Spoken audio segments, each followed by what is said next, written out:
Hey guys, welcome back to my channel. This is Zero Gaming here, and today we're gonna talk about Yuna.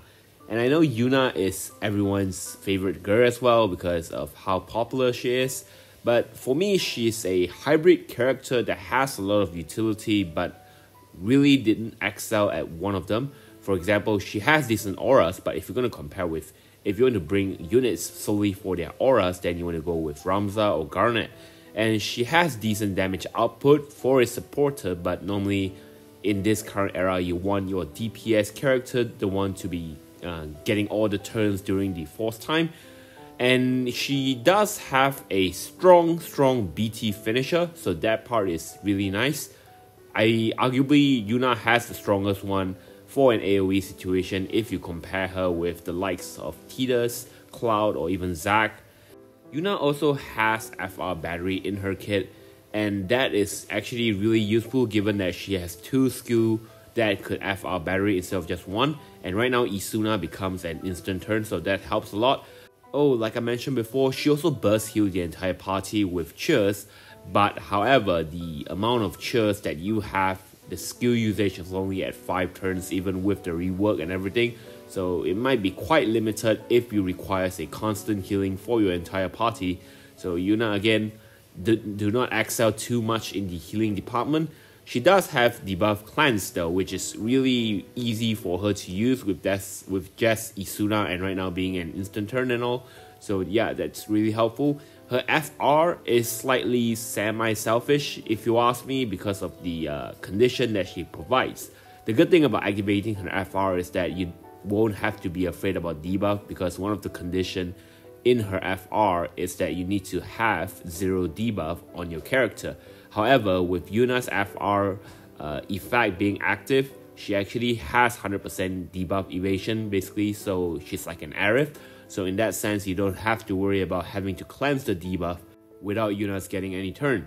So the only thing that you need to look out for is the third condition, which is using a converted HP or bravery attack. Okay, so normally I really don't like this kind of condition because unless the damage from your HP attack is your strongest attack, normally this kind of converted is not really that desirable because you can't press your EX or your LD if you want to maximize your entire HP damage bonus up. But for Yuna, I just checked with the details that she actually does have a rework on her HP attack, now up to 5 split HP attack. So the only skill that actually rivals with this attack is actually her EX, which is also 5 HP attack. So I guess it kind of makes sense for you to just spam all her HP attack regardless.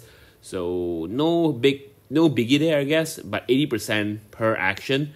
And she doesn't have additional HP damage cap out effect, but again, like I said, Yuna already is an aura bot herself, so she can be more self-sufficient in that part. However, if you're using her FR for other characters, then you want to look at units that have good converted HP attack, such as Arif, Charlotta, Rinoa, or even Machina.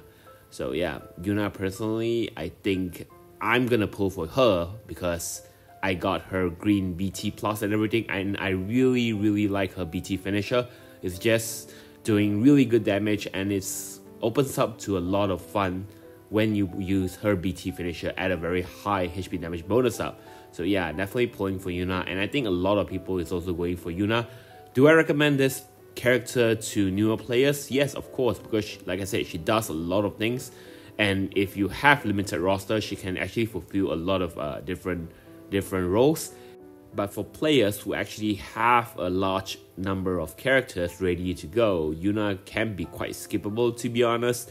Her FR is not the greatest because normally if you run her in a party, you don't run her for the damage, you run her normally as a side damage, but mainly for her entire supportive kit.